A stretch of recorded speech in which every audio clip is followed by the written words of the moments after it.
Assalamualaikum warahmatullahi wabarakatuh.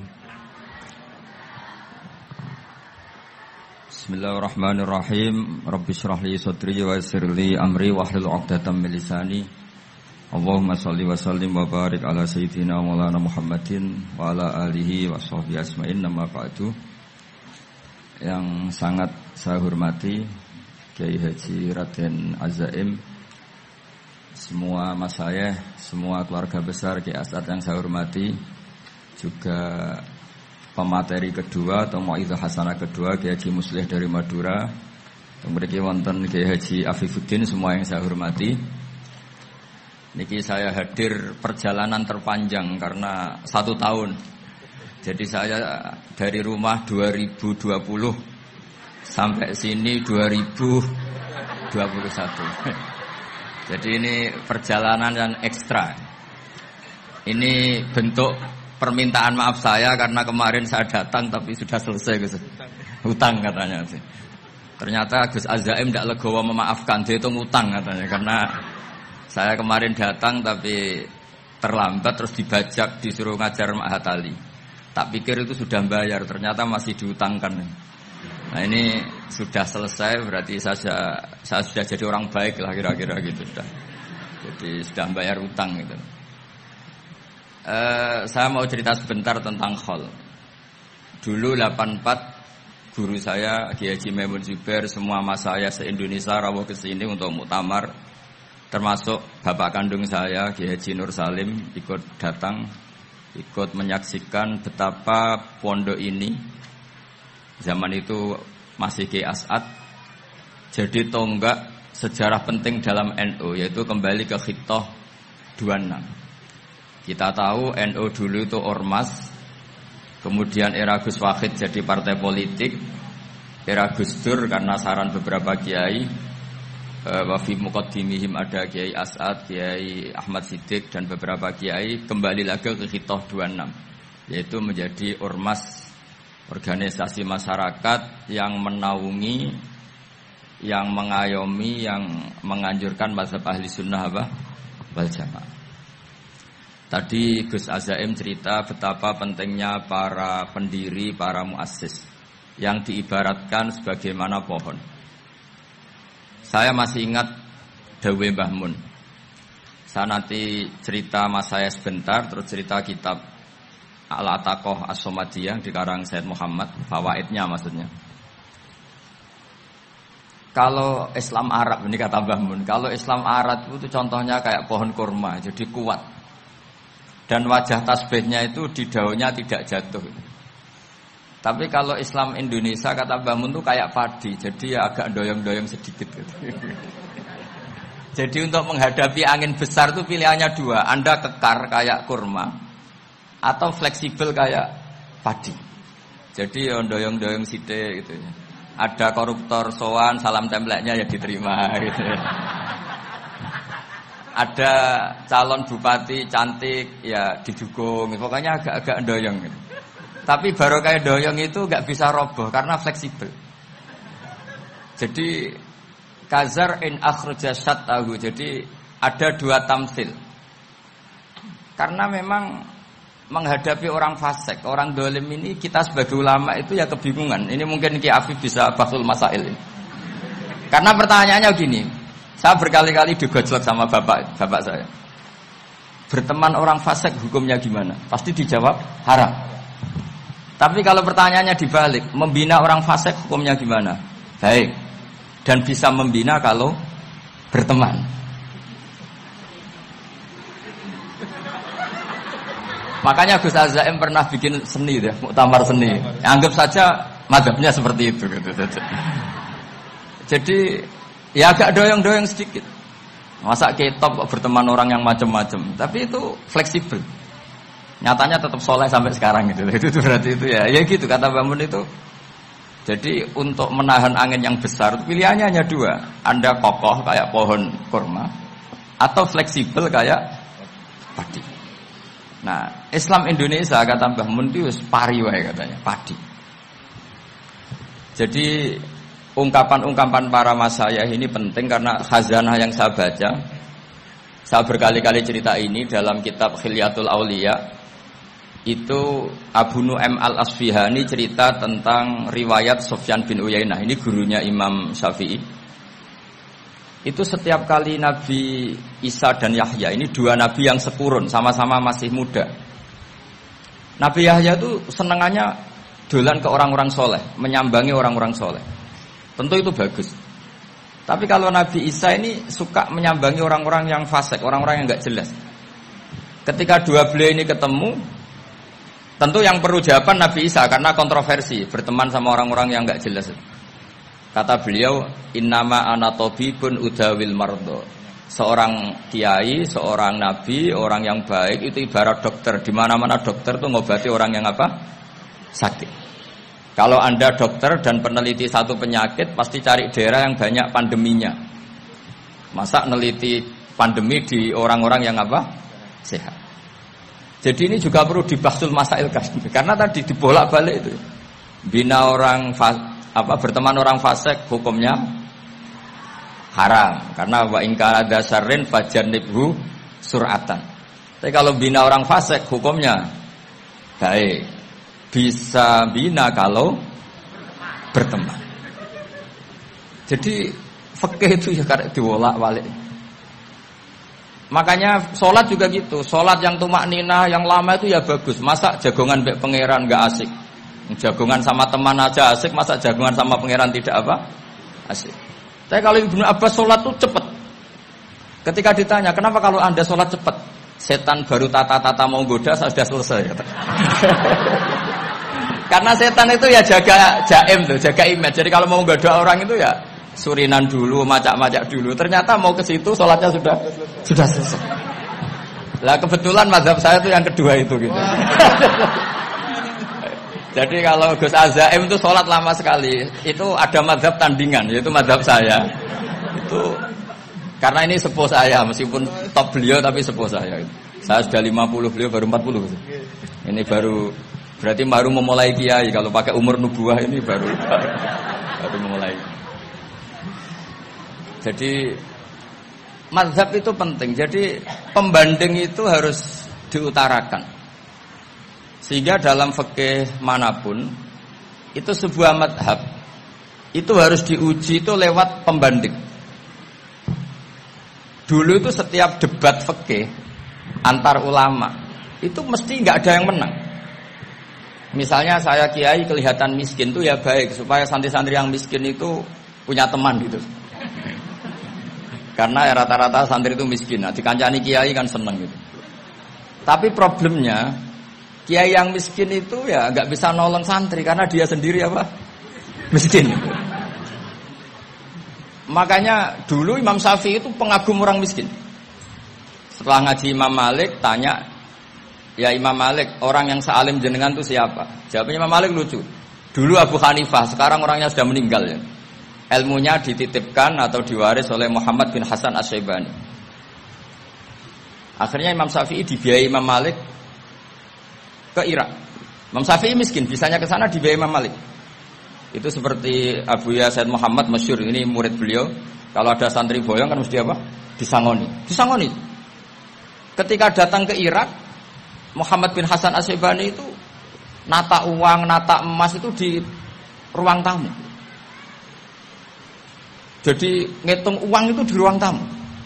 Miliatan. Ini kaget, ini kiai kok kedonyan kata Imam Syafi'i itu. Tapi apa kata Muhammad bin Hasan Asy-Syaibani? Anda kagum ini, Anda kaget ini. Kalau kamu menyoal orang soleh kaya, ini tak kasihkan orang-orang fasik. Biar dipakai judi, dipakai selingkuh, dipakai maksiat. Jangan-jangan. Harta ini harus tetap di orang soleh. Kalau ke orang fasik, bahaya. Berarti kiai boleh kaya, boleh. Semenjak itu ada gerakan kiai kudu sugih. Ya ada yang kesampaian, ada yang enggak gitu aja. Tapi karena kalau pakai logika fikih, harta itu fitnah. Oke, seakan-akan harta itu masalah. Tapi kalau ini dikuasai orang dolim, maka masalah besar. Jika orang-orang soleh ini harus juga menguasai harta. Nah, terus lama-lama dikiaskan kekuasaan. Kalau yang kuasain orang fasik, orang tidak sholat ribet. Akhirnya kiai terus dukung, ya akhirnya ikut politik tadi. Nak menawa bupatine kena diatur gitu. Diatur kon salat ora ngasih proposal, maksudnya diatur keng salat maksud. Ini cerita-cerita logika fikih. Makanya saya sering ngaji kitab-kitab itu, diantara yang saya suka adalah ada dialog besar yang terjadi di antara orang-orang pilihan, termasuk bahkan di antara para nabi dan Tuhan. Jadi unik. Allah sendiri kadang mengajari kecerdasan para nabi itu ya lewat dialog. Masyhur itu, Nabi Ibrahim itu punya ruang khusus untuk sholat dan tidak boleh siapapun masuk situ. Tahu-tahu ada yang sudah di situ. Beliau membuka, kaget. Siapa memberi izin ke kamu yang punya rumah ini? Saya yang punya rumah dan saya tidak memberi izin kamu. Yang memberi izin saya itu yang punya saya, kamu dan rumah ini. Yaitu Allah Ta'ala katanya. Wah, berarti kamu malaikat dong? Iya, saya malaikat Israel. Disuruh nyabut nyawa kamu kan. Ya agak sopan karena agak pernah mondok di Salafiyah itu namanya malaikat Israel itu. Itu akhirnya Nabi Ibrahim bilang, wah itu keliru, Anda pasti keliru. Hal ra'aita habiban yumitu habibah, hal ra'aita khalilan yumitu khalilah. Saya ini Khalilur Rahman, saya ini kekasih Allah. Masa ada kekasih bunuh yang dikasih? Itu Israel akhirnya ngaji, masuk akal juga. Ternyata perintah ini mungkin hoax ya. Pokoknya dia terus mikir akhirnya. Iya ya, masa ini kekasih Allah kemudian oleh Allah dibunuh, dimatikan. Terbanglah Israel, matur lagi, ya Allah, kata Ibrahim, hal ra'aita khalilan yumitu khalilah. Masa kekasih bunuh yang dia apa? Kasih. Kayaknya masuk akal Gusti. Mulai ngaji lah kira-kira gitu malaikat itu. Akhirnya oleh Allah dijawab, ya sudah begini, kamu datang ke Ibrahim bilang, hal ra'aita habiban yakrahu ayyalqa habibah. Masa kekasih tidak siap ketemu yang dikasih. Nah, jadi akhirnya Nabi Ibrahim, Israel datang lagi. Logikanya sekarang enggak gitu, begini katanya diajarin. Hal ra'aita habiban yakrahu ayyalqa habibah. Masa kekasih tidak siap ketemu yang dikasih. Kata Ibrahim, oke, ya, terus mau meninggal. Jadi kalau jenengan cinta betul sama Allah ya harus, ya tidak usah, jangan sekarang tapi. Kalau mati di rumah aja, kalau di pondok ngerepotnya kiainya nanti itu. Tapi nanti setelah punya cucu banyak lah. Nah, barokahnya baca ini, dialog-dialog orang pilihan ini akan tersibak. Karena tidak dalam semua kebaikan itu nggak ada logikanya, rata-rata ada logikanya. Misalnya begini, kalau Anda orang soleh, kemudian anak Anda pamit mau sekolah di Jerman, pilihan Anda mengizinkan apa enggak? Karena potensi jadi fasik ya tinggi, karena di tempat-tempat maksiat. Potensi berdakwah dari daerah yang untuk daerah yang tidak ada dai-nya menjadi ada. Itu mesti ulama itu berdebat. Misalnya punya anak pamit mau kembali atau keluarga. Yang satu cara berpikir optimis. Awal ada dai di beberapa negara Eropa itu ya barokahnya imigran, pekerja, mahasiswa. Dan semua itu bumi Allah, harus ada tasbih, harus ada tahmid. Dan itu harus dimulai dari kemauan atau mengizinkan anak asuh kita ke sana. Tapi di sisi yang lain potensi jadi fasik itu tinggi sekali. Pemana iman pas-pasan. Nah hal-hal seperti ini itu pasti jadi perdebatan. Dan kita harus menjawab. Dan tadi kayaknya di semua Basul Masail Pondok Salafiyah jawabnya pede semua, nggak ada ragu, nggak ada khilaf. Baguslah kalau pede. Meskipun nanti mungkin ada ulama lain yang cara berpikir apa? Berbeda. Sehingga ini saya cerita ya. Sehingga di kitab-kitab fikih, misalnya saya kok hidup di Bali sudah punya komunitas ngaji. Itu kok saya pindah ke Sukorejo sini. Banyak ulama yang mengatakan haram. Karena membiarkan bumi Allah yang sudah pernah ada orang yang sujud kemudian ditinggalkan kosong dan kemudian dikuasai orang yang tidak sujud. Jadi dianggap itu pembiaran. Jadi banyak di kitab Qalyubi, sarahnya Mahalli, jika ada seorang muslim yang hidup di negara orang kafir, dia nyaman, tidak dapat teror, itu nggak boleh lagi pindah ke negara Islam yang sehat. Karena takutnya li alla yastauliyal kafir tilkal buka, supaya bumi itu tidak dikuasai orang kafir. Jadi ini hal-hal yang para fuqaha itu harus berdebat. Karena ini masalah-masalah furu'iyah. Sehingga mulai dulu ya banyak ulama yang nyun sewu berpolitik. Mulai Wali Songo sampai sekarang alhamdulillah yang minat banyak. Mungkin bedanya ikhlas sama tidaknya. Tapi kalau saya pernah dikeluhin utusan dari ya komunitas. Islam Indonesia itu dulu itu ceritanya banyak yang dari Kamboja. Kalau dulu orang cerita itu orang Cempa. Itu setelah di Indonesia besar Wali Songo dan Brawijaya 5 itu sudah mulai oleng. Itu singkat cerita mereka berpikir ingin bikin kerajaan apa? Islam di Demak Mintoro dengan raja pertama yaitu Raden Fatah. Karena Raden Fatah ini putra Brawijaya. Padahal setelah jadi kerajaan ini era cucu sudah konflik, berebut kekuasaan. Akhirnya sampai jadi Jipang, jadi Jogja, jadi Solo dan seterusnya. Tapi kata Mbah Mun itu tetap barokah. Karena orang Islam terus terbiasa mimpin. Sekeliru-keliru sidik, pokoknya orang Islam biasa mimpin. Sehingga zaman Mbah Hashim ya sudah mimpin Masumi, zaman Ki As'ad pengaruhnya besar, sampai sekarang Kiai pengaruhnya besar. Nah barokahnya Kiai pengaruh besar ini sampai moral jadi ukuran. Misalnya sekarang ada calon bupati kok nggak sholat, itu pasti kalah. Jadi sholat itu jadi tolok ukur untuk calon apa? Bupati. Meskipun mungkin punya efek pura-pura sholat, tapi nggak apa-apa lah. Sementing moral ini jadi ukuran. Sementara yang di Thailand, di Patani, itu karena dulu pelajarannya tasawuf, itu orang nggak ambisi mimpin dunia. Tahu-tahu dipimpin. Dan akhirnya nyuwun sewu ya saake Islam-Islam yang dulu terlalu tasawuf karena nggak punya pengalaman memimpin, akhirnya lazimnya konsekuensinya hanya dipimpin. Tapi Islam Indonesia beda. Karena kulino mimpin itu akhirnya dari orang Islam biasa menjadi Islam yang sholat sampai Islam yang bisa ngaji itu bisa mimpin negara. Tentu yang paling populer dimulai Gus Dur. Jadi ini sesuatu yang barokahnya ijtihad para kiai. Sementing Islam kulino mimpin. Sehingga di Indonesia itu barokahnya itu kebaikan itu jadi tolok ukur. Ada orang kok terkenal koruptor atau terkenal nyuwun sewu selingkuh atau terkenal apa itu pasti tidak jadi. Karena moral itu menjadi tolok ukur. Dan itu adalah politik para kiai.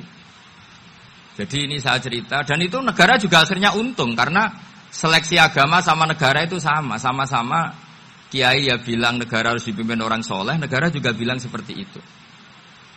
Nah, ketokohan-ketokohan para beliau-beliau ini yang mau lah bekerja sama dengan umarok. Kita tahu dulu Pak Harto ya rawuh ke sini ketika Muktamar 84, rawuh ke Ki As'ad, ketika mau kembali ke Khittah juga dirembuk oleh ulama dan umarok. Dan akhirnya ini menjadi negara yang alhamdulillah semoga selalu menuju baldatun thayyibatu wa rabbun ghafur. Nah, kemudian di sini saya tabarruk dengan Said Muhammad, gurunya Kiai Haji Azaim. Saya mau cerita tentang amaliyah tadi. Saya sebetulnya nggak niat bacakan bab itu, gara-gara ada khataman jumlahnya banyak, saya jadi pusing. Ini panitianya tanya, khatam betul apa enggak? Iya, Gus, khatam betul. Tapi kayaknya saya tidak yakin itu. Karena saya ini kan dari pondok tahfidz itu. Biasanya anak khataman itu ya rodok bodoni itu. Wes diwaca buanter sing nyemak ya mau ndelok pojoke tok.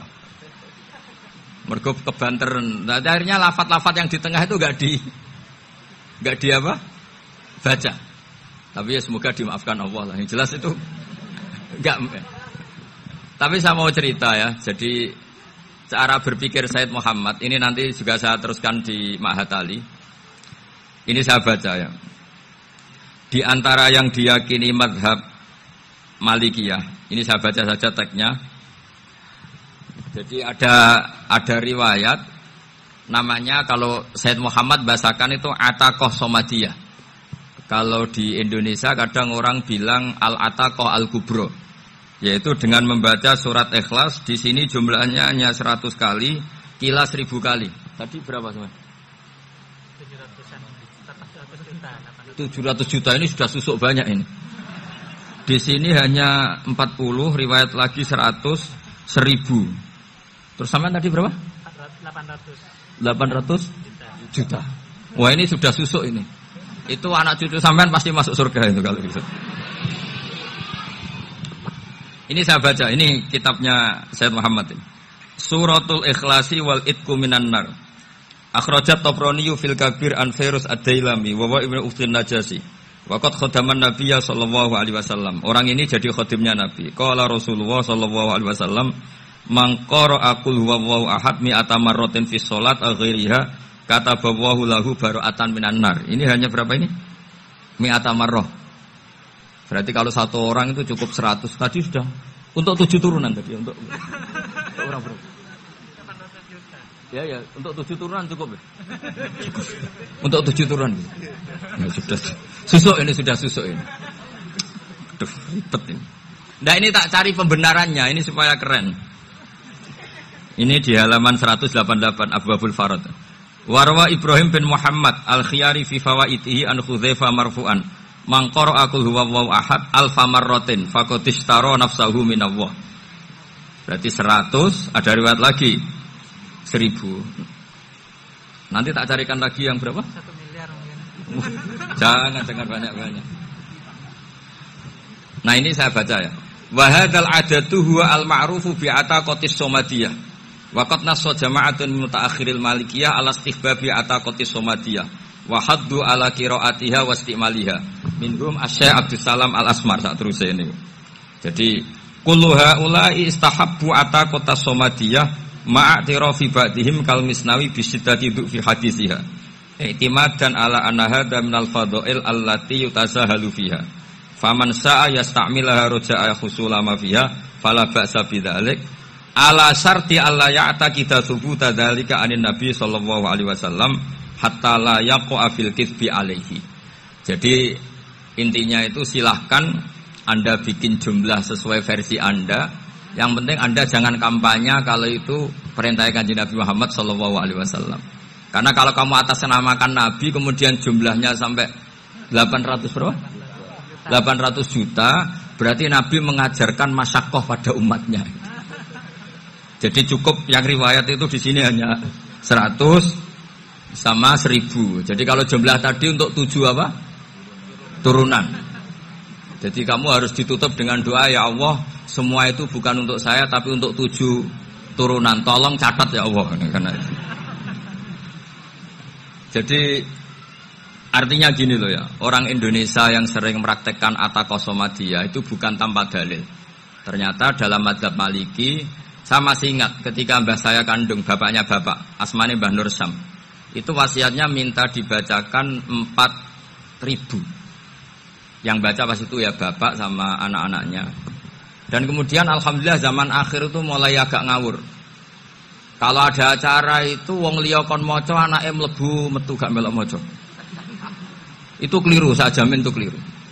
Saya sering kalau mimpin di rumah, kalau yasinan di tonggo-tonggo kok anake gak maca saya keluar. Bapakmu wong liya kon maca kata saya gitu. Jadi itu menurut saya itu yang jelas saya sampai ngisi begini. Yang ada riwayatnya itu idza mata ibnu adam in qata amaluhu ila min salasin shadaqatin jariyah au ilmin yuntafa'u bi aw waladin sholihin yatullah. Itu ndak ada di hadis au kiyayin sholihin yatullah kata. Yang ada itu awaladin apa? Sholihin. Jadi anaknya harus ikut, kalau ndak usah kata. Akhirnya anaknya do wedi, nggih Gus nggih. Akhirnya tak kei jagung paling akeh kula mendet sithik. Wong aku ora anake kok.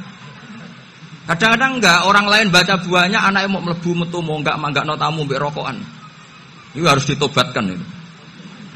Keliru itu.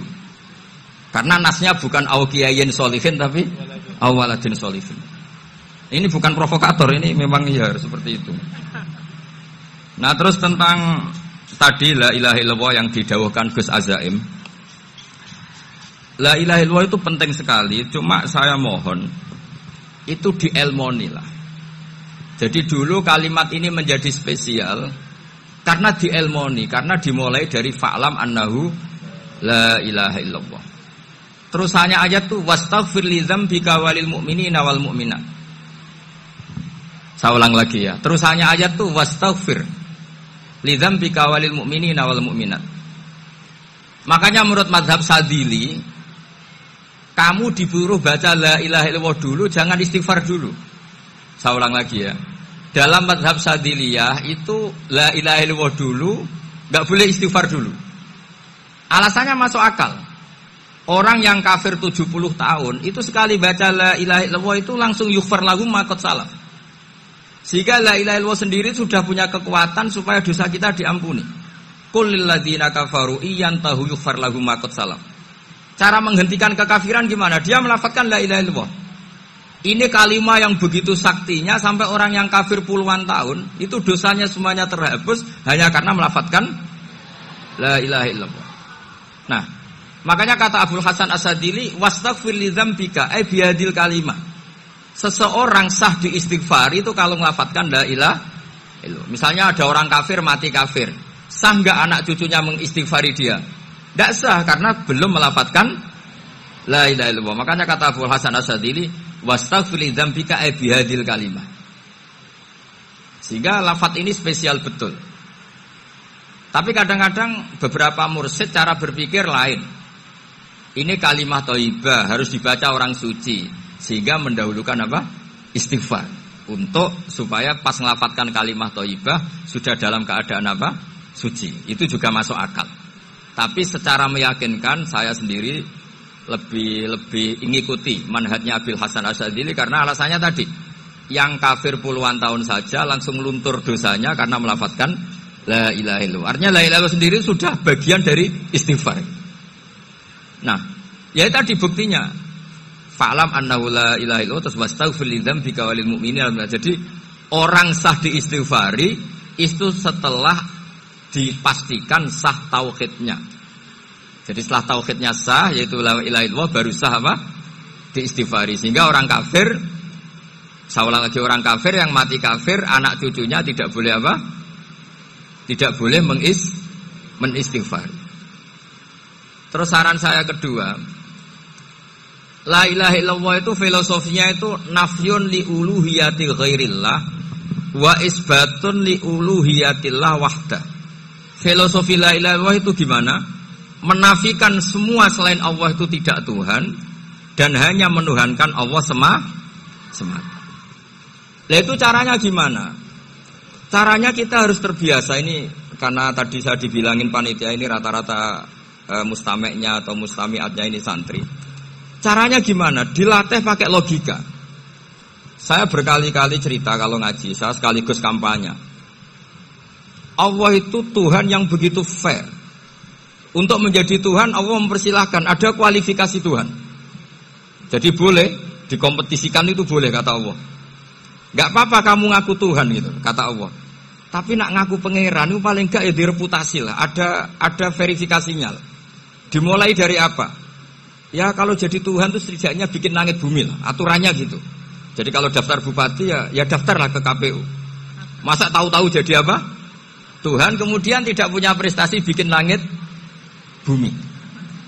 Sehingga Allah itu cara ngedikan itu ya fair. Qul ara'aytum ma tad'una min dunillah aruni madza khalaqu minal ardi am lahum syirkun fis samawati. Coba yang kamu tuhankan selain saya, prestasinya apa? Ketika saya bikin bumi itu apa ikut bikin? Terus am lahum syirkun fis samawati. Kalau bikin langit, kalau enggak bisa ya urun lah gitu. Urun semen apa urun bego, pokoknya urun lah gitu. Urun ora, gawe bumi ora, ngerti-ngerti ngaku dadi pangeran. Kul hatu burhanakum. Jadi ya kan ya lucu kan, misalnya syarat kiai di Salafiyah kan keluarga Kiai As'ad, cucunya ngaji ngalim. Orang keluarga Kiai As'ad terus aku kiai utama di Salafiyah. Oh mesti dipenjara ya. Lah yo gak gawe langit bumi, gak ada prestasi terus ngaku sebagai apa? Tuhan. Sehingga fair. Makanya saya berkali-kali cerita. Jubair bin Mut'im itu punya anak namanya Muhammad. Ini sudah orang alim, Muhammad bin Jubair bin Mut'im. Itu cerita awala Islami Abi. Mut'im itu orang pinter sekali. Saking pinternya dia jadi delegasinya orang Quraisy datang ke Rasulullah sebagai negosiator untuk membebaskan Asra Badrin, tawanan perang apa? Badar. Yang namanya disuruh itu pasti orang pinter. Tapi apa yang terjadi ketika nginep di masjid, karena zaman itu gak ada hotel, nanti jadi geger. Orang musyrik nginep di masjid hukumnya gimana? Bahsul masail tok. Zaman itu mau tidak mau. Kalau sekarang kan ada hotel, kiai juga punya wisma. Apa yang terjadi? Orang ini cerdas sekali. Dan delalah Nabi pas sholat maghrib itu baca wattur wa kitabim mastur sampai am khalaqus samawati wal ard. Ya kalau kamu jadi Tuhan ya setidaknya menciptakan langit bumi lah. Namanya jadi Tuhan ya ada persyaratan ya. Paling tidak punya reputasi menciptakan langit bumi. Atau kalau jadi Tuhan setidaknya reputasinya itu enggak diciptakan yang lain. Am khuliqu min ghairi syai'in. Ini jadi Tuhan kok punya bapak, punya ibu. Ini jadi Tuhan kok lahirnya di bumi. Ada tanggal lahirnya, ada tahun. Masa jadi Tuhan kok dulu buminya. Pokoknya walhasil tuh. Akhirnya Nabi ketika salam sholat maghrib, dia datang, ya Rasulullah, akalku habis oleh ayat yang barusan kau baca. Sudah saya Islam saja. Argumentasi selain Allah Tuhan itu batal. Itu, nah saya mohon santri-santri salafiyah itu baca Quran sampai seperti itu. Jadi jangan hanya khataman banyak-banyakan maksudnya. Ini bukan nyindir ini, ngamuk ini. Jadi ya khatamannya tadilah 1000 atau berapa lah, jangan banyak-banyak. Juga kasihan malaikat yang nyatet kan. Wong baru subhanallah alhamdulillah aja di teks hadisnya abad al malaikah gak ditetek.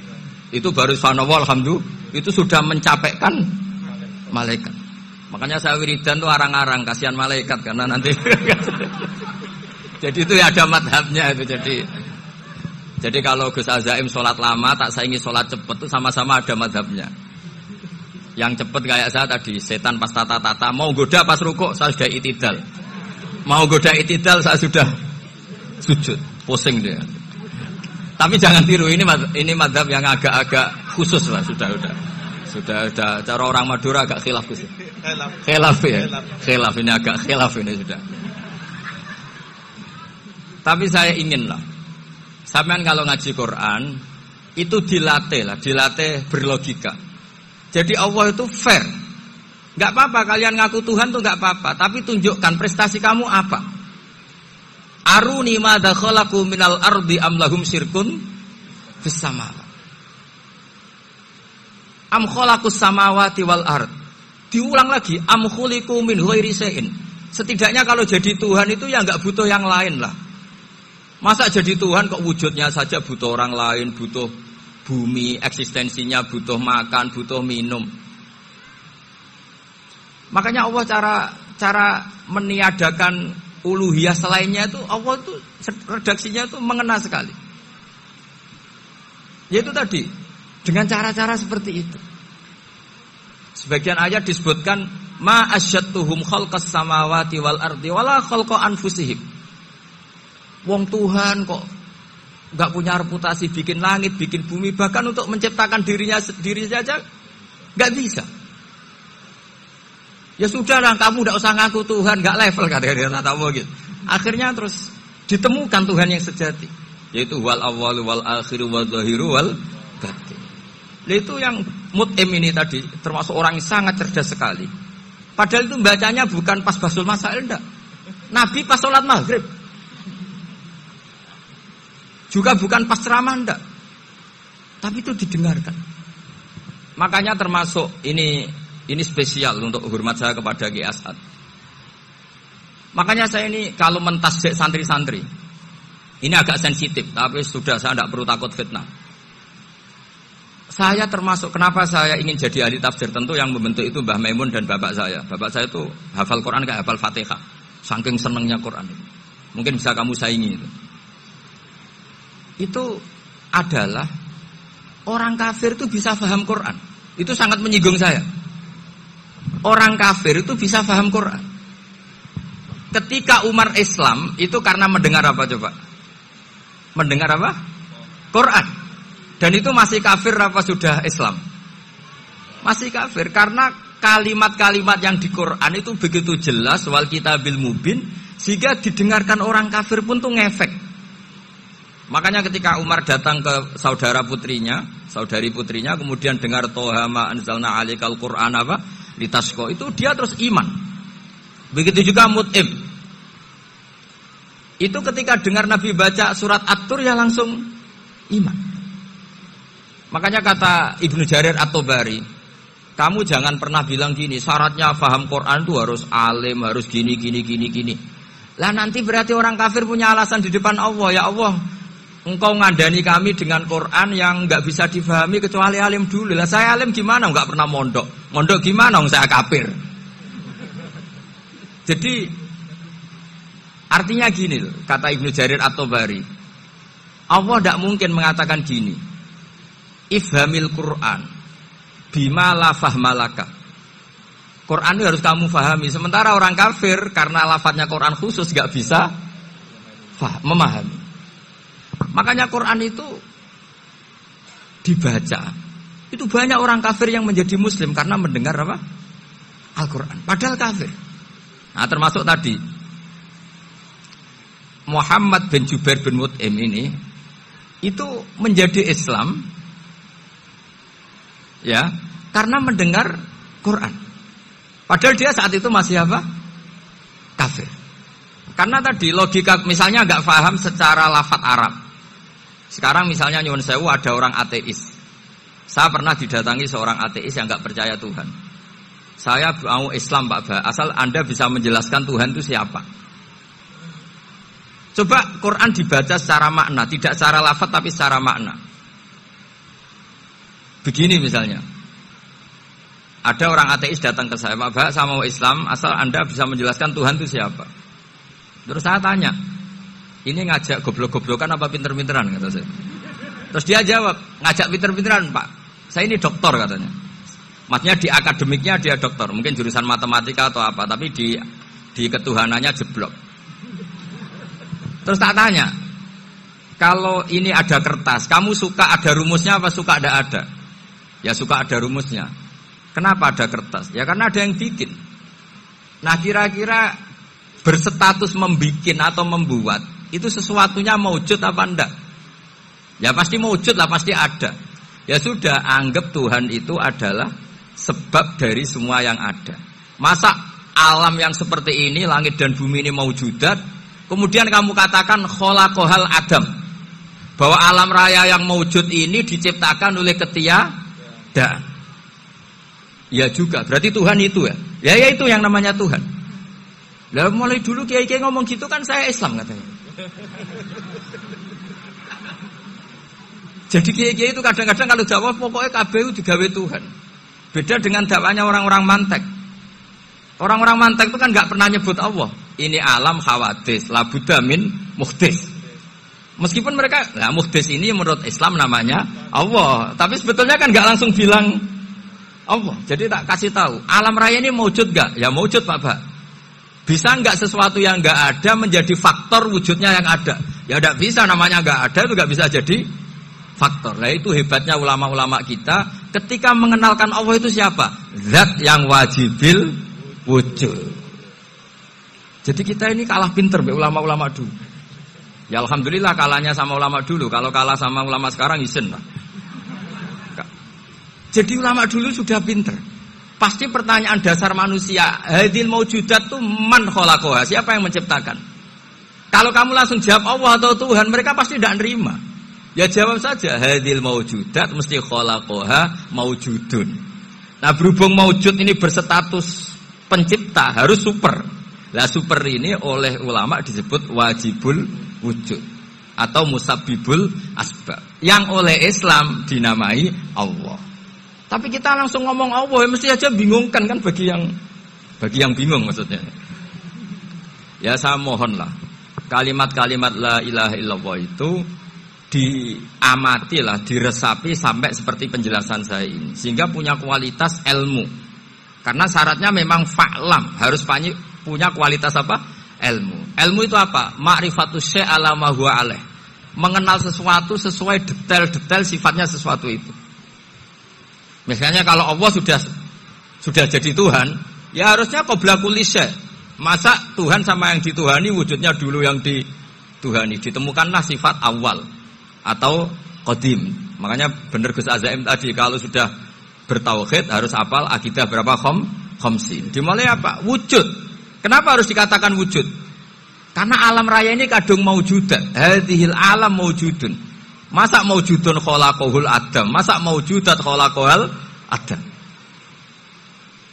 Nah itu yang disebut am khuliqu min ghairi syai'in am humul khaliqun. Jadi saya mohon semohon-mohonnya cobalah tradisi-tradisi lihat baru ayat ini dihidupkan lagi sehingga kita baca Quran itu sekaligus menjadi orang yang sangat argumentatif. Karena Quran adalah qul falillahil hujjatul balighah. Dilatih. Jangan bosan dilatih. Makanya kalau saya baca ayat-ayat seperti itu cek fair ya Allah itu. Fair betul. Enggak apa-apa saya punya pesaing kata Allah, tapi yang imbang dong. Pas aku gawe langit ya bantulah. Atau ada langit tandingan lah kira-kira gitu. Kalau saya bikin bumi ya ada bumi. Nah misalnya sekarang orang Cina bikin matahari, materinya dari mana coba? Dari yang sudah ada sekarang kan? Tetap saja agak ikut bikin kan? Tapi kalau Allah bikin langit bumi minal adam ilal wujud. Kalau mereka paling rekayasa yang sudah wujud diotak-atik. Nah harus sampai seperti itu. Sampai kata Gus Azim kul hatu apa? Burhanakum tadi. Jadi ini cara-cara kita untuk menguatkan iman. Aruni madza khalaqu minal ardi am lahum syirkun fis samawati. Terus kata Allah, itu nih bi kitabim min qabli hadza au asaratim min ilmin. Kalau kamu enggak setuju teori ini kata Allah, cari kitab suci versi Anda. Aturan jadi Tuhan itu apa coba? Ya tetap saja semua kitab suci akan mengatakan di mana-mana Tuhan itu pencipta langit dan bumi. Jangan yang lahir di bumi jadi Tuhan. Jangan Lata Uzza jadi Tuhan. Jangan karena sakti jadi Tuhan. Nah ini di sini pentingnya ilmu balaghah, ilmu mantek yang alhamdulillah di pondok-pondok kita masih diajari. Makanya kata mantek sebetulnya ilmu akal hanya menemukan hadil maujudat khalaqaha maujudun. Nah yang maujud ini siapa? Ya wajibul wujud. Nah kemudian Islam menamai ini Allah Subhanahu wa ta'ala. Makanya ulama dulu itu kalau ngendikan Allah itu siapa? Zat sing wajibul wujud. Itu filosofinya luar biasa. Karena dengan seperti ini bisa menafikan teori ateisme bahwa alam raya ini diciptakan oleh ketiadaan. Makanya saya bilang tadi ngajak goblok-goblokan apa pinter-pinteran gitu. Lah nek ngajak goblok-goblokan yang ngene, hadhil maujudat khalaqahal adam. Terus kita goblok bareng. Loh iya kan barang maujud diciptakan yang tidak maujud. Wong ora wujud kok mempengaruhi sing wujud. Ya monggo nak goblok bareng kata. Akhirnya, gak Gus, saya ini dokter masa kamu ajak goblok? Ya sudah pinter saja kata saya. Alhamdulillah karena debat kecil ini dia menjadi nyaman lagi dengan apa? Islam. Memang saya tentu gak bisa disalahkan doktoralnya karena di ilmu yang selain apa? Teologi gitu. Tapi kan polanya dia pasti pinter. Makanya ini sekaligus mengingatkan anak-anak lah. Kecakapan menjelaskan itu harus dilatih karena di antara kelebihannya Quran itu wal kitabil apa? Mubin, yaitu kitab yang punya kemampuan menjelaskan. Ini yang terakhir saya beri contoh. Terakhir ini penjelasan Quran. Dulu orang kafir itu cara berpikir itu begini, Muhammad, urusan kita ini banyak, problem kita banyak. Masa iya urusan yang banyak ini cukup dengan satu Tuhan? Kalau problem banyak ya Tuhannya harus banyak. Ada Tuhan pohon, Tuhan hujan. Ya kayak Cina itu ada Dewi Kuan Im keberuntungan, ada yang sial, yang pokoknya diurus yang banyak lah. Maka mereka bilang aja'alal alihata ilaha wahida inna hadza la syai'un ujab. Ini aneh urusan banyak kok Tuhannya satu ini aneh lah. Tapi Nabi secara sabar dan yang diomongnya orang kafir. Tidak anak Mahatali, orang kafir. Jadi nanti kalau anak Mahatali enggak paham Quran kebangetan wong kafir saja paham. Akhirnya Nabi secara santai, secara rileks memberi penjelasan gini. Kalau Anda menjadi buruh. Kalau orang Arab dulu bilang abdan. Kamu suka enggak punya majikan banyak, perintahnya beda-beda, semuanya memaksa kamu untuk nurut. Sama punya majikan satu yang baik. Ya enggak suka lah Muhammad kalau majikan saya banyak, semuanya berhak merintah saya, enggak enak. Majikannya satu saja. Terus kata Nabi, Tuhanmu itu majikan kamu. Kalau Tuhannya banyak, kamu bingung. Nanti perintahnya banyak. Akhirnya mereka paham. Dan itu segampang itu Allah memberi penjelasan. Daraballahu masalan rajulan fihi syuraka umutasyakisuna wa rajulan salamal lirajul hal yastawiyani masalah alhamdulillah. Langsung diberi analogi. Kalau kamu jadi buruh, punya majikan banyak yang perintahnya beda-beda. Kemudian jadi buruh yang majikannya satu. Kamu milih mana? Ya milih satu Muhammad. Ya sudah. Kalau Tuhannya banyak, perintahnya banyak, kamu juga bingung. Langsung menjadi paham. Nah, ketika ada orang tidak ikhlas, Nabi cara memberi penjelasan juga gampang. Misalnya saya dikasih uang Gus Azaim 1 juta. Kemudian matur nuwun saya sama Pak Afif. Aneh enggak? Saya ini orang aneh enggak? Orang aneh enggak? Itu Nabi kalau mencontohkan orang tidak ikhlas gitu. Kata Rasulullah, orang tidak ikhlas itu sebagaimana orang beli budak. Min kholisi malih. Budak itu dibeli dari uangnya sendiri.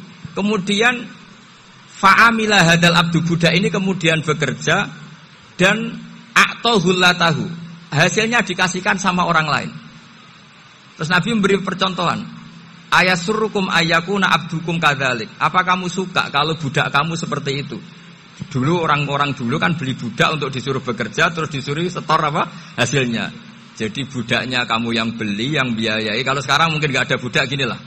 Saya nyuruh Zaid, tak kasih mobil, tak kasih bensin, tak kasih uang jalan supaya narik angkot. Hasilnya disuruh ngasihkan saya. Ternyata dikasihkan orang lain dan matur nuwun sama orang. Kamu suka punya budak seperti itu? Ya tidak suka ya Rasulullah. Ya ibaratnya seperti itu. Bumi yang bikin Allah, nyawa kamu yang bikin Allah, semua fasilitas dari Allah. Kemudian kamu menyembah selain Allah. Segampang itu. Dan Nabi telaten sampai dulu yang mayoritas orang kafir menjadi mayoritas Muslim. Dan semuanya tanpa paksaan. La ikroha fiddin. Karena qad tabayyana rusdu minal ghayy. Nah, cara tabayyana gimana? Yaitu punya kemampuan menjelaskan. Wal kitabil apa? Mubin. Ini makanya saya mohon lah. Ini saya mohon semohon-mohonnya anak-anak ini kan kader-kadernya Mbah Samsul Arifin, Mbah As'ad, Gus Fawaid, sekarang Gus Azaim, semuanya harus punya kemampuan wal kitabil apa? Mubin. Sehingga di antara sifatnya Nabi itu fatonah, punya kecerdasan. Nabi itu gak pernah debat kalah itu, meskipun sudah terdesak gak pernah kalah. Pernah Nabi itu ngendikan la adwa wala tiarata, tidak ada penyakit menular. Ada orang yang mungkin kurang suka iseng, ada onta yang sudah gudiken dijejerno sama yang waras, ternyata yang waras jadi gudiken. Akhirnya Nabi diundang lah kira-kira gitu. Ya Rasulullah, kata engkau gak ada penyakit menular. Tapi ini onta yang gak gudiken tak jejerkan yang gudiken ikut gudiken. Berarti kan menular. Nabi santai jawab, faman jarrobal awal. Lalu yang pertama gudiken ketularan siapa katanya. Wah kalau ini asli Nabi, ya sudah seperti itu. Jadi ngiranya dia menang karena yang gudikan pertama nulari yang kedua. Ternyata Nabi tanyanya lagi, faman jarrobal awala, yang gudikan yang pertama siapa? Oh ini asli ya maksud saya itu. Jadi Nabi itu gak pernah kalah. Karena Nabi punya apa? Fatona. Jadi saya mohon, ya tadi makanya ini efeknya itu khatamannya gak boleh banyak-banyak ya. Maksud saya kalau musim khataman ya gak apa-apa, khataman banyak-banyak. Tapi kalau gak musim khataman ya